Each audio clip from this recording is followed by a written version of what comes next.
As entrepreneurs, we all have a reason why we chose to leave our 9 to 5 for an 8 a.m. to 10 p.m. I'm here to capture those stories of why we all hustle and grind for our companies.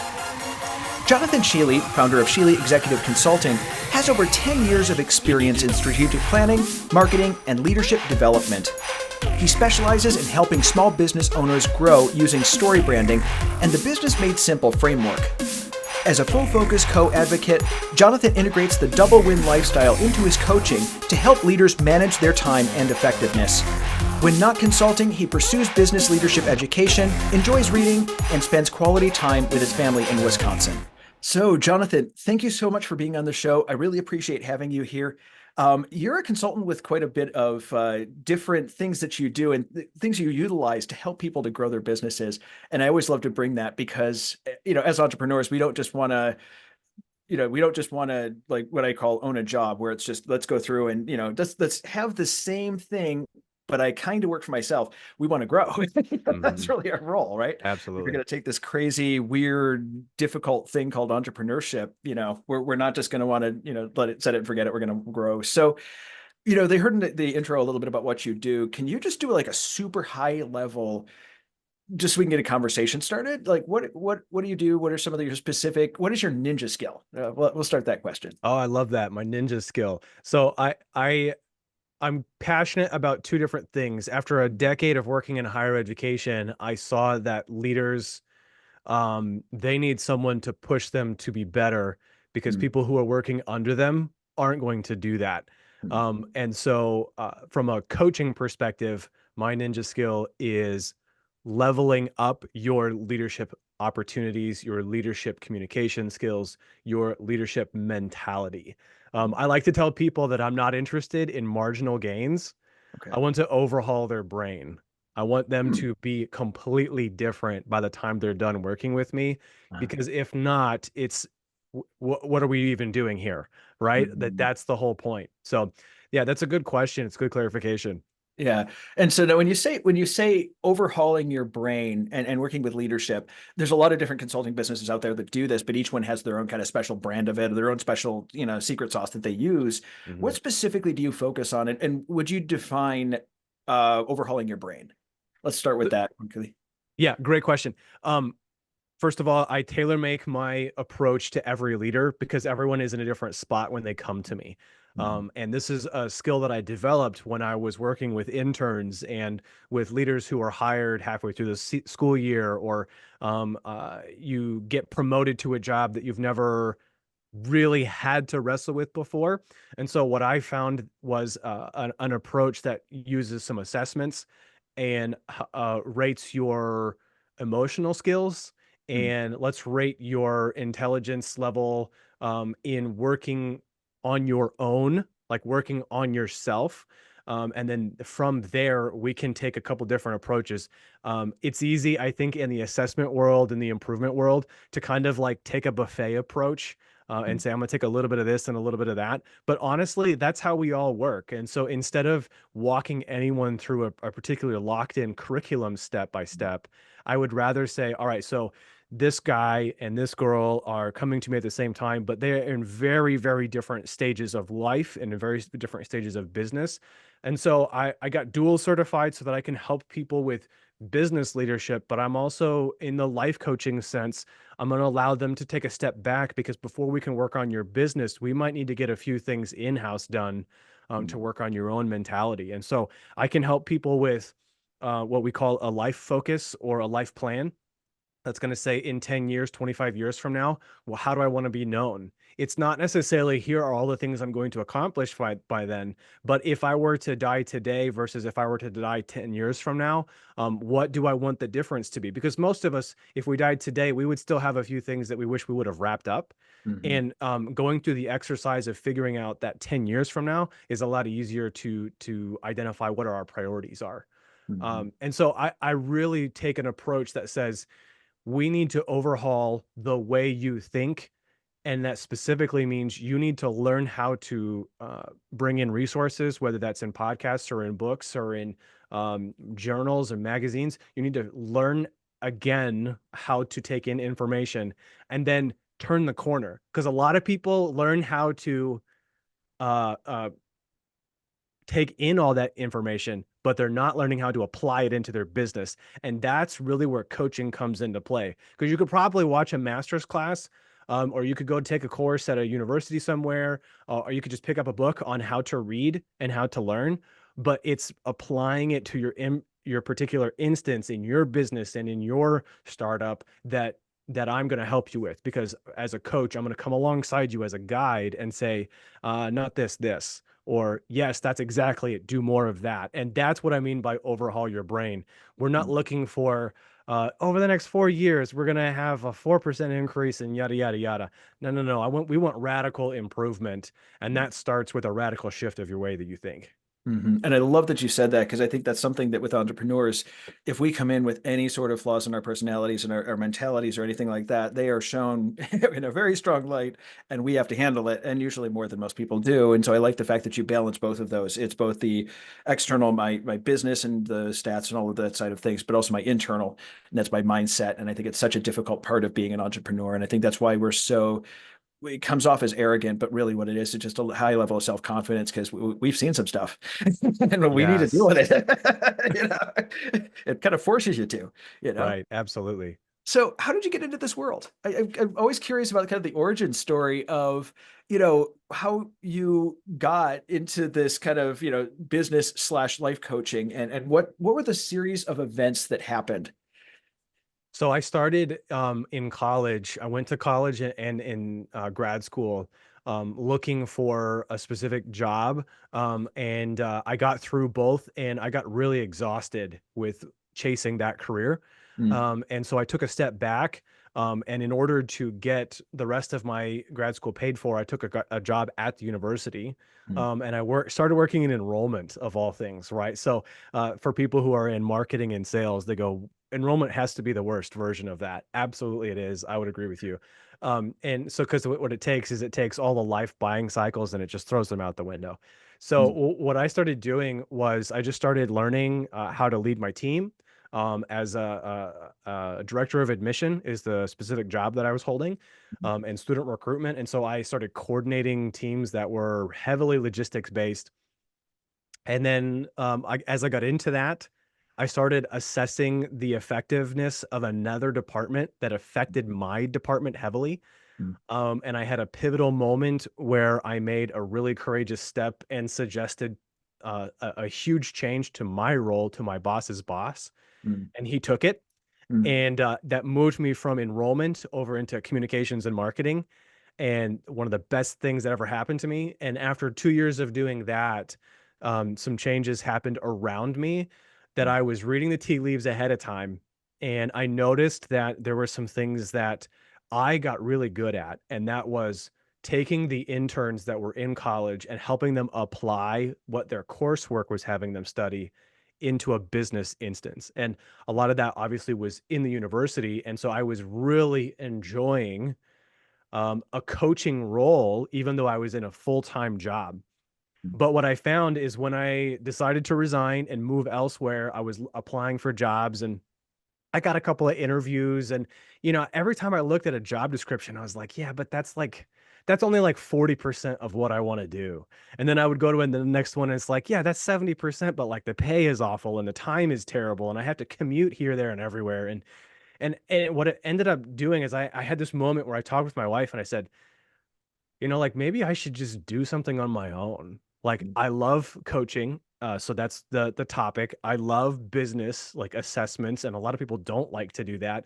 mm, And I know that I have things that I can bring to the table that some people don't like to do. One of my last Christmas gifts was a mug that my team gave me. My last Christmas gifts for my team at that job was a mug that says "I love meetings." And everyone at my institution hates meetings, right? And I'm the only one who loves it. And I said, you know what? Maybe I should do meetings for the rest of my life. mm, And so that's kind of how I like made the pivot. And then, choosing a certification was dependent on the kinds of products that I wanted to offer and the problems that I wanted to solve for people. And a true entrepreneur gets into a business by themselves for two things. I got something to prove, and I mm, have something I can help people with. mhm. And usually it's proving internally something. I Yeah. know that I could do something if I just applied myself to it. And Mhm. I have a solution for other people who need it. And so for me, it was like, I know I can do this, and I know I got things I can help people with. And that was the decision. And then it was just a series of events after that of going through and deciding and identifying if I was going to be a part of someone's company or if I was going to do it on my own. And every time I came to the decision table, I was like, yep, by myself. I'm going to do this by Mhm. myself. And that doesn't mean I won't ever have a team that works for me, Mhm. but it's business building is a fun job. Every day is energized. I love coming to work every day, and I have the best coworkers, who's my wife and two kids. Exactly, exactly. And so one of the things I think is the most difficult for people is moving from a very stable kind of traditional job where I know I'm getting my paycheck on these days. I know how much it's going to be. I have insurance. I have all these things, and it's very, very stable and very, very, normal. And we know Mhm. what it is, And then we get to entrepreneurship, which is kind of like riding a roller coaster going 3 times faster than its rated speed up and down hills. We make the hills as we go on. We make the hills as we go over them. Right, we're building the Very different. track as it moves forward. Yeah, basically. A very, very, very different world. And a lot of people, that transition is the scary part between it. So, what did that transition look like for you? So, I was blessed to have had some resources available to jumpstart the business, not just with expenses like a home setup and, obviously incorporating is not that expensive. It's getting your name out there is the tricky part. And Mhm. so the transition for me was learning from other people who made that pivot on how to utilize the network that you already have. Mhm. A lot of people think, oh, if I go out on my own, I'm going to have to start from scratch. Well, no, you don't. You Mhm. have plenty of people. Most of us have, a couple of hundred, if not 1,000 connections on various social media accounts. You probably have 500 or 600 contacts in your phone. Mhm. And it's not that all of those people are going to be your clients, but they probably know someone who could be Mhm. your client. And so you have to learn how to leverage. And that's the big transition for most people that's the part that I wrestled with the most, which was how to benefit from your network that's already in existence without being scammy. And, like everyone knows that one friend that when they message you on Facebook, it's going to be the latest and greatest multi-level marketing scheme. And that's Mhm. not what you want to come off as. Um, so I think that's the biggest transition is for them to make the mental agreement that it's not starting from zero. You're Mhm. just building it as you go. And so that is a significant switch, but it's actually a lot of fun. And then, you're making decisions like, am I going to work from home? Am I going to do a shared working space? A lot of people they think entrepreneurs, all they do is go to coffee shops.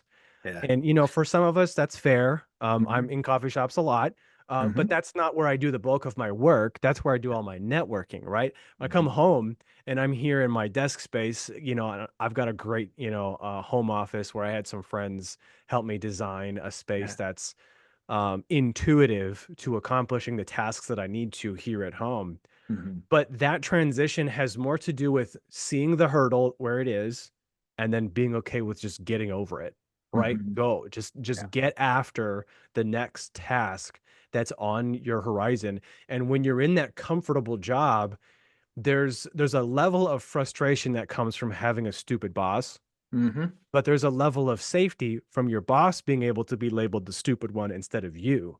Yeah. As an entrepreneur, you are both the stupid employee and the stupid boss in any given situation. So you have to be okay with having that. And I don't mean it in like a weird way, but you have this internal dialogue of saying, this is what's important, but this is what's immediate. This is what will take us into the next 10 years versus this is what gets us the next paycheck. These are the balancing conversations that you're always having. And if you're up for that, and if you get energized by that kind of like prioritization work, man, entrepreneurship is like so for you. But Yeah. if you get stressed by not knowing everything in a situation, Yeah, entrepreneurship is not for you. You're going to have a learning curve. Right. Because there's a Right. lot of times when, we're jumping off the cliff and making the plane on the way down. And Absolutely. it's just a part of what we do as entrepreneurs. We have this sort of undying faith in ourselves that no matter what happens, we're going to figure it out. And, for me, it's freeing. I love the fact Yes. no matter what comes into my life, I'm going to figure out how to make it go right, no matter how bad it is. And, there's a freedom to that. I You think give up there. one of my core values as a company, if I want to say it that way, a company Yeah. of one, and as a person, is being endlessly curious. If you Mhm. can be curious, you can get over anything. You can tackle it. And it's not about just adding effort, it's about consistent effort, right? So people think of this dynamic as just ramping up your energy to just like, bulldoze through a wall. No, it has to do with like taking the wall, sizing it up, and knowing where the weaknesses are, and getting through it, and strategizing, and being competent enough and patient enough to know what it takes to get over a hurdle, as opposed to just like bulldozing it over. Mhm. Yeah, exactly. So let's pivot for a little bit to some of what you do. And I know one of the things is you're and on the life side of things, you're what's called a double win lifestyle coach. And this isn't something that I've ever heard of before. So go into a little bit about what's different from uh, this offering than maybe some others that are out there. What I loved about DoubleWin is that I was in the cohort before it was called DoubleWin. Okay, So nice. I read books and listened to some podcasts by the author Michael Hyatt.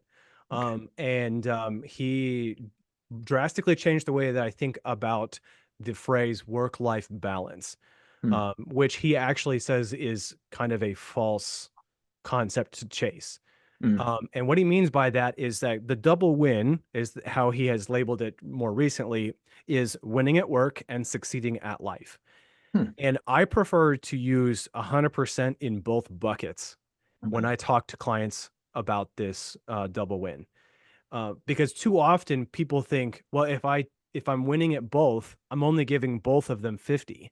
Hmm. Right? I'm only going to do 50% of my job and 50% of my work, or maybe I'm doing 70-30, or what, maybe you're splitting it to 3 or 4 different areas. I think it has more to do with setting boundaries. The double win is saying when I'm at work, I'm at work. And when I'm with my family, I'm with my family. And this is Hmm. really groundbreaking for entrepreneurs, Hmm. because as an entrepreneur, your life gets really muddled, right? Because at any given moment, you might get a phone call or a text or a message, and any moment in a conversation could be a golden piece of content, right? All of these things just they get really mixed up together. But the double win lifestyle says, let's create boundaries, creative constraints that says this is when I'm doing this component of my life. This domain is getting this kind of my energy at this point, and this domain is getting it at this point. And what I found is that it allows you to actually have the freedom to accomplish goals in a season at a time. And so we break down the quarter of the year, and I teach my clients how to set up goals for all 9 domains of their life and chase all of them wildly, instead of, well, I'm going to chase one and I'm going to let everything else burn, right? Hmm. And then you feel like you're making this existential decision on whether or not you're going to be a family person versus a work person versus a sports person.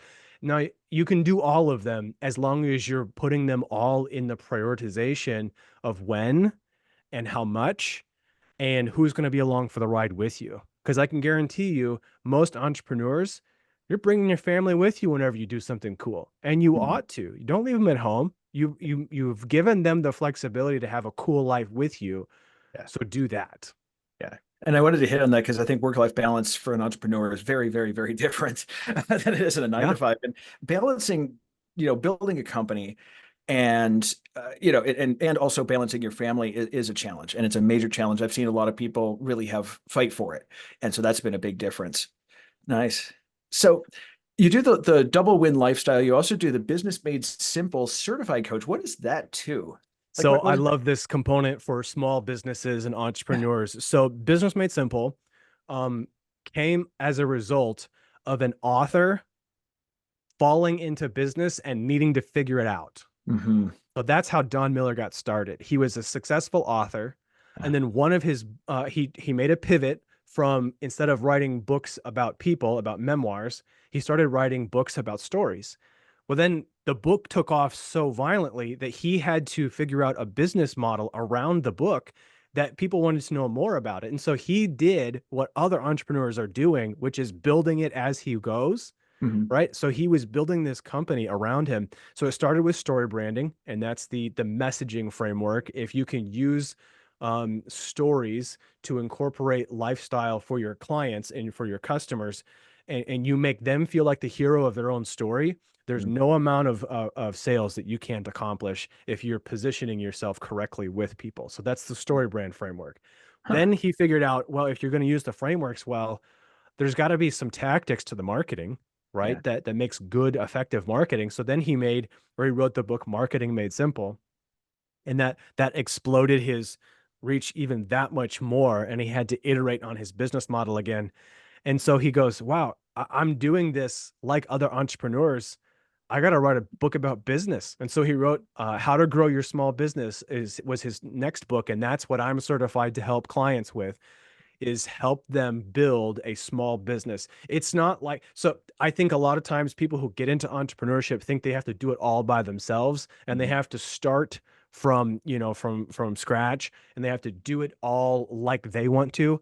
And the book kind of takes the rug out from under that and says, you know what, there's a formula for building a business, and you can do it successfully in a year and make 100 grand if you just follow these 6 areas to really solidify your business model. And then it gets complicated after that, right? Because now you've got employees and you've got all these other things you got to worry about.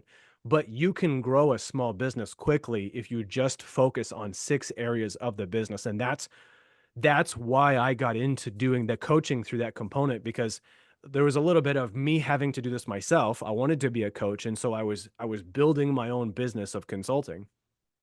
But I've also found that if you can identify those strengths and weaknesses within these 6 areas of Mhm. business, then your business can be wildly successful. I mean, I've got clients who have both adopted double win philosophy and the productivity system around it, and then just all they did was shore up their product offering. And Mhm. just by simplifying their product offering, made all kinds of money, like in a very quick amount of time, because what they did is they started to focus on a few things with high quality and with good market applicability, Mhm. as opposed to trying to sell a bunch of things and dominate that way. I mean, we all want to be Jeff Bezos in the sense like that we want to have that kind of life eventually, but he had a particular moment. And the reason that Amazon dominates is because it has a little bit of everything. Mhm. If you're an entrepreneur, you can't start with a little bit of everything. You have to be really, really good at a few things. And so these are the kinds of conversations that I love to have with people, because usually an entrepreneur or a small business owner, they have a good idea, Mhm. but they're not exactly sure how to get that idea to market. And that's where a coach comes in. I Yeah. tell people I don't want to work with my clients forever. Mhm. If we have contracts that are just like continuing to work year after year after year, I'm not doing my job. Mhm. Like, I want you to be self-sustaining. So we're only going to work for as long as it takes for you to get up and going. And your brain has the capacity to be a really solid leader within your business. And that there's a specific moment for that in business. And that's either on the cusp of success. So right before it, you've got all the materials, you just need to put it together, Mhm. or you've just gotten some success and you want to scale it. And boy, that's really fun to work with people. You've gotten that initial affirmation. Like a recent client, she just moved over the 1 million mark in a year of revenue. And like, Nice. man, if I can work with people like that, man, I can tell you what, you can double, triple your business success if you've just crossed the 1 million mark, because that means you've figured some few things out and someone likes what you're selling. Mhm. We just got to get it to more people. Yeah, exactly. I love that, man. Awesome. And so, because stories are my thing, and I always love hearing it, tell me a little bit more about the story branding. Like, what is that? So What Don and his team have discovered through some research that actually Dr. J.J. Peterson wrote a book about this, or wrote a thesis in his PhD work. Mm-hmm. They did what they said is stories have a formula that transcend time. I mean, we're talking like thousands of years ago. These story frameworks existed, because you had to use a formula to continue that tradition because you weren't writing books down, right? Mm-hmm. So these stories, these narrative themes were developed in some ways for them to be memorable.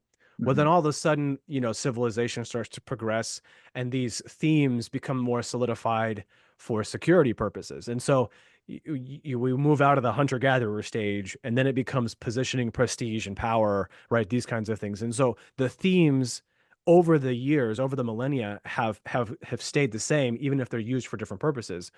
And if you are a marketer, if you are a small business owner, you can use these frameworks. There's seven components to a really well thought out story brand. You have to identify a customer. You have to know what they need. If they Mm-hmm. don't have a problem, you don't have a customer, Mm-hmm. right? You have to identify their problem specifically. Okay. So what is it? What is the problem? Number two is what the problem is and how does it make them feel? If you can identify how it makes them feel, you're in a really good position. You Mm-hmm. have to introduce a guide, is number three. Every customer, every hero in good stories has someone come in that has extra wisdom for some reason. So like one of my favorite stories is The Hobbit. You have the hobbits that are in the Shire and they don't know there's a problem, but someone comes in, Gandalf is the hero, is the guide, and he comes in and says, "You need to go on an adventure for your own good sake." Right.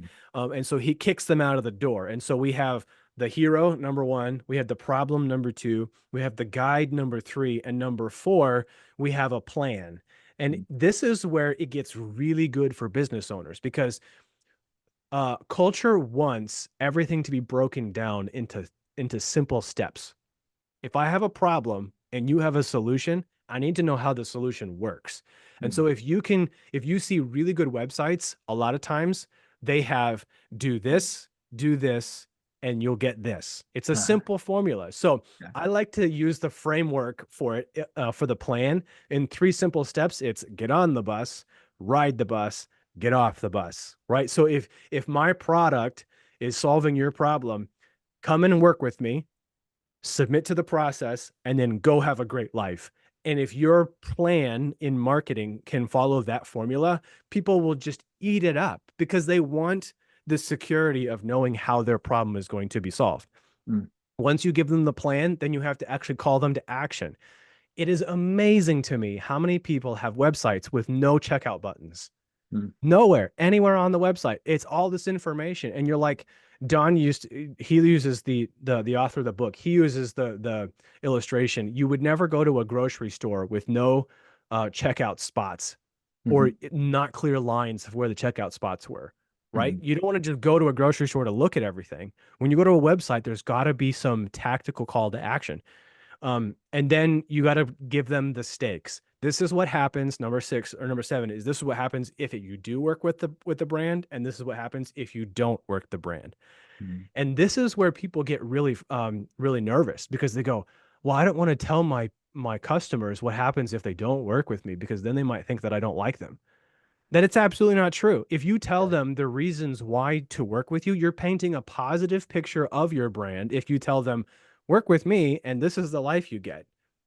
Yeah. And on the opposite side, you say, if you don't, this is what your life will look like. But Mm-hmm. if we don't ever have the stakes of a negativity option, Yeah. we'll never take the positive option. It's like in most stories, there's like this situation that starts the whole story. Like in the first 10 minutes, Mm-hmm. there's a crisis where there's something that happens that we're trying to escape. And in a customer's head, Mm-hmm. they're trying to escape the problem of not working with your brand. Mm-hmm. So that's an overview of story branding. And it honestly, it has simplified the way that I write social media, how I write my bio. I mean, how I write emails, how I even structure my products. Mm-hmm. So it's an all-inclusive way of using psychology to make your customers realize that you're there to help them, not just get money from them. It Awesome. puts the value proposition in a whole new level. I love that. Awesome. Yeah, because for me, of course, stories are a huge part of what I do. So I wanted to hear how that works because I think that StoryBrand is a powerful tool, and so I wanted to hear what your version of it. Thank you so much. I appreciate it. So we're getting towards the end of things, and I ask one question of every guest: what is a book? And I'm sure that you have a ton you could pick from. So it's going to be hard picking one, kind of like picking your favorite child. Which one, which book or podcast has had a major impact on your life? Oh man, it is hard to pare it down. And I try to tell people that every season of my life has Mhm. had a pivotal book. Yeah. Every time I've leveled up, it's because I just finished a phenomenal book. Yes. And I just wrote a book review yesterday, so I'm going to use this one. Sure. Brene Brown's Dare to Lead is Hmm. an absolutely mind-blowing resource. Brene is a thought leader. She has done TED Talks. She's been a part of universities. She has worked with leadership teams that of some of the biggest brands in the world. But she's a very natural, very normal person that just talks about some specific points of leadership. She has a lot of resources, but specifically Dare to Lead is daring leadership is different than armored leadership. And Hmm. we need to have a different definition of integrity than a lot of people have. So, those are the two really good components of the book. Daring leadership versus armored leadership is being vulnerable with people, empathizing with them, using information for their benefit, not for your own, not taking opportunities to to climb the ladder unnecessarily, using your people as tools and not as stepping stones. And armored leadership is closed off. Armored leadership is manipulative and they don't trust you. And we all have people in our lives that we can probably think of when I say things like that. And then on the second component of the book, she talks about redefining integrity. And I love it because a lot of people have integrity on their core value list, Mhm. right? You might see that on a business integrity. We have unending adherence to integrity. Well, what does that even mean? And she dives into what that means. I can't do it justice quickly, but she radically redefines being who you're supposed to be and not saying things when you're not that. Mhm. Being honest is one of the best ways of leveling up your business in this world because we all are trained to think everyone's out for us. And if you can actually not be out for your customers, if you can actually have their benefit in mind and your employees, it's you will notice loyalty will start springing up and you didn't even ask for it. Mhm. And this, yeah. So anyway, it's a great book. She's got a podcast. She has several other books. I haven't read the most recent one, but yeah, it was, it introduced me to as well to the Teddy Roosevelt speech while he was in Europe, and he's doing this. She uses it in her opening statement, her prelogue to the book. People are familiar with it as the section called "It's Not the Critic That Counts." Or Mhm. the man in the arena. And Tom Brady and LeBron James have or Michael Jordan. These guys have used this for their athletic endeavors, but I think it's really important for entrepreneurs to realize that it's not immediate success that works, and it's not the people who are remembered are not the ones writing the columns against people.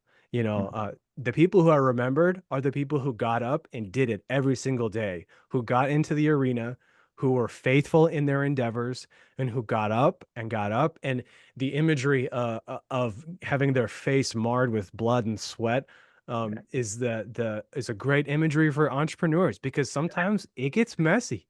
Mhm. And we have to be encouraged to take opportunities where they are. To be a daring leader it is a great book. I highly recommend it. It'll take you a while to get through it. Not that it's a super big book, but if you can read it quickly and not like be really like torqued about some of the content, like you're not reading it well. So take your time to go through it. It's a phenomenal book.